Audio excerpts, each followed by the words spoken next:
Arkin. Nag-message yung nanay mo. O, ang sabi? Uwi daw sila next week. Yes, meron ba akong pasalubong? Pasalubong? Yan ang malaking tanong. Hindi ko alam.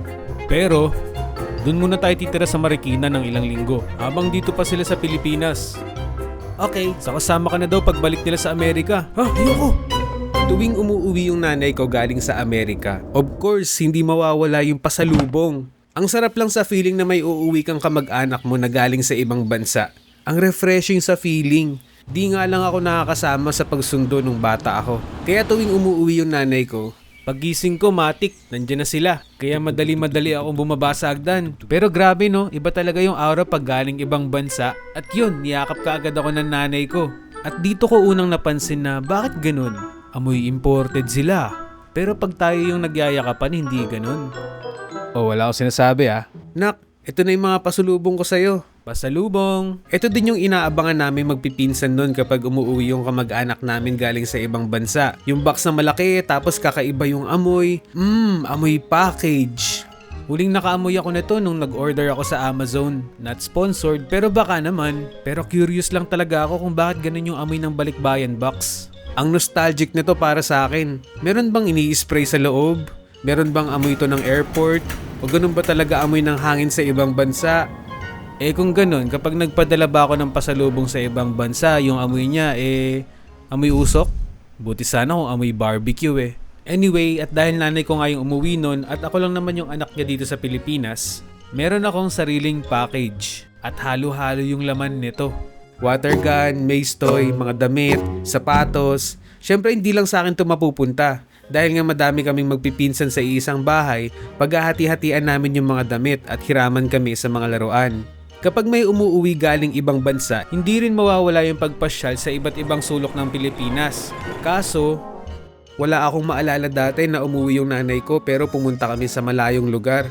Pero may naalala ko na pumunta kami sa isang public pool at pagdating namin doon, sarado. Kaya sa bahay lang kami nun. Pero kapag nasa bahay, anong gagawin?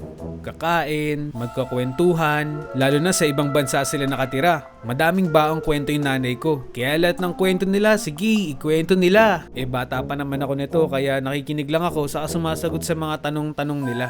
Kinukwento pa nga sa akin ng nanay ko tungkol dun sa pag-aaral sa ibang bansa. Kasi yung kuya ko, doon na siya nag-aaral. Kaso habang kinukwento ng nanay ko, wala talaga ako maintindihan. Nai-imagine ko lang yung kinukwento niya parang school sa pelikula. Ganun yung vibes. Saka kinukwento niya sa akin to kasi gusto niya akong kunin sa ibang bansa.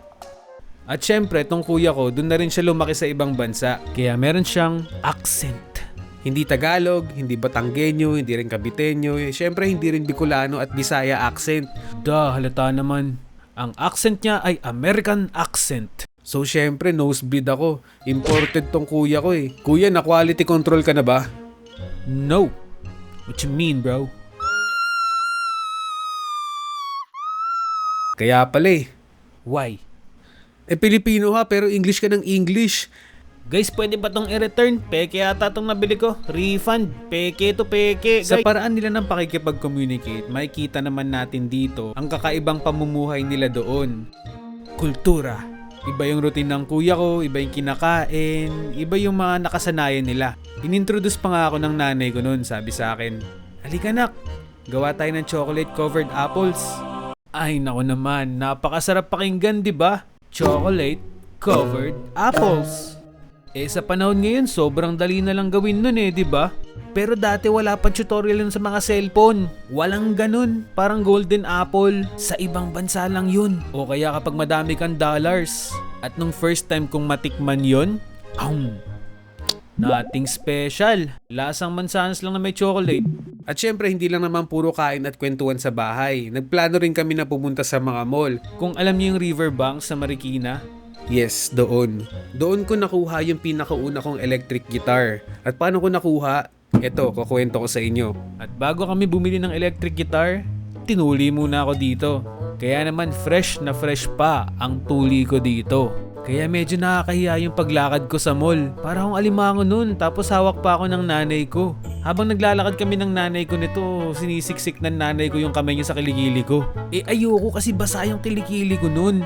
Nagwagi siya. Ay, basa yung kilikili? Grabe, sobrang hiyang-hiya ako nun. Pero buti na lang tinanong niya ako. Nak, anong gusto mo? Gusto? Teka, baka i-judge nyo ako kaagad justify ko lang yung kabataan ko. Bata pa ako nun, tapos nagigitara ako. Meron akong acoustic guitar, pero dahil bata pa ako nun, syempre gusto ko ng toy. At syempre, bago dumating yung nanay at kuya ko, alam nyo naman nung unang panahon, ang tingin ng karamihan sa ating mga Pilipino kapag nasa ibang bansa, sobrang dami mo ng pera, unlimited yung pera mo, milyonaryo ka na, bilyonaryo ka na. Kaya naman in-advisean nila ako dati ng, oh, minsan lang umuwi yung nanay mo dito. Kaya kapag tinanong ka kung anong gusto mo, huwag kang mahiya ka. Sabihin mo lang. Kaya ayun ang sinabi ko sa nanay ko na gusto ko. Gusto ko po ng electric guitar. O sige tara, bili tayo. OMG! Electric guitar! Bibili na ako! At binilhan nga ako ng nanay ko ng electric guitar. At pagkatapos nun, bumalik na kami sa bahay at nagkwentuhan na ulit kami. Madalas 2 linggo lang tumatambay yung mga kamag-anak ko dito sa Pilipinas na galing abroad. At hindi lang yung nanay ko, minsan yung kapatid niya, yung iba yung lola namin sa ibang bansa. At ang pinakamalungkot na part sa pag-uwi nila ay yung uuwi na sila. Nung bata ako, wala pa naman akong idea sa mga ganito kaya hindi ko masyadong ramdam. Pero may utak pa rin naman ako nun, kaya may nararamdaman pa rin ako. At nung hinatid namin sila, mga Westlife pa nga yung tugtugan nun sa FX eh. Hiniheli ako ng mga tugtugan nun, kaya naman tulog na tulog ako. Tapos pagdating namin sa airport, nagpaalam lang sila at nagiyakan. Pero hindi ako naiyak nun eh, parang kinurot lang yung puso ko. Hanggang sa umalis na kami, tapos sinasabi sa akin ng tatay ko, "Oh, wala na sila mami mo, bumalik na ng Amerika."